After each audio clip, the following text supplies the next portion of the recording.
मेरे प्यारे दोस्त, आज मैं एक नई कहानी सुनाने वाला हूँ जिसका संबंध माइंड और मस्तिष्क और मन से है। एक व्यक्ति था जो एक घर के बगल जंगल में वो नारियल तोड़ने गया और नारियल बहुत ऊंचे पौधे पर लगा हुआ था। और वो बंदा भगवान से प्रार्थना किया कि हे भगवान, अगर मैं ये नारियल वहाँ पहुँच कर अगर तोड़ लिया तो 1.25 किलो लड्डू चढ़ाऊँगा।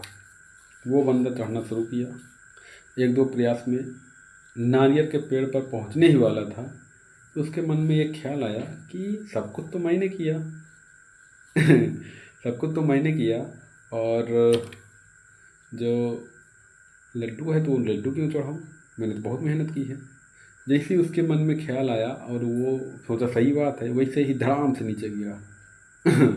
धड़ाम से नीचे पेड़ से गिर गया। पहुंचने ही वाला था, तोड़ने ही वाला था। इसके ख्याल में आया, मन में ख्याल आया कि भाई मेहनत तो मैंने की यहाँ तक चढ़ने में, भगवान ने कहा कुछ नहीं, इसलिए लड्डू नहीं चढ़ाऊँगा। वैसे ही धड़ाम से नीचे गिर गया। अब जब गिर गया तो वो भगवान से कहता है, क्या यार बड़े नाजिर हो, हैं मजाक भी नहीं समझते। तो अब फिर वो क्या है, तो ऐसे ही हमारी ज़िंदगी चल रही है। इस कहानी से हमें यही शिक्षा मिल रही है कि ऐसी हमारी कहानी चल रही है। कोई भी काम करना होता है तो आलस, बस हम भगवान को याद करते हैं, भगवान तू ये काम करा दे और मैं तेरे को इतना लड्डू दूंगा। पहले आप ये सोचिए कि वो इतना बेवकूफ़ तो नहीं है कि तुम्हारे 1 किलो 1.5 किलो लड्डू के लिए तुम्हारा काम कराए। सही है ना? तो ये चीज़ें आपके मस्तिष्क में जितनी सारी चीज़ें चल रही हैं, ये उसका परिणाम है। समझ रहे हो ना? जो नियम है वो नियम रहेगा, उसमें कोई बदलाव नहीं होने वाला है। जो सत्य है वो सत्य रहेगा, उसमें कोई बदलाव नहीं होने वाला है।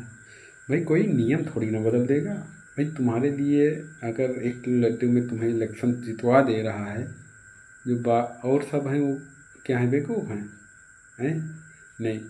देखो, भगवान का या नेचर का या प्रकृति का कहने का मतलब क्या समझिए कि व्यक्ति हमेशा उस भगवान की पूजा अर्चना कर रहा है,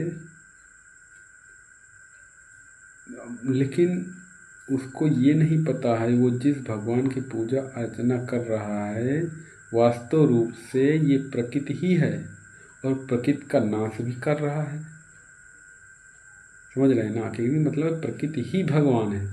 अगर इसका नाश करोगे तो वो तुम्हारा नाश करेगा।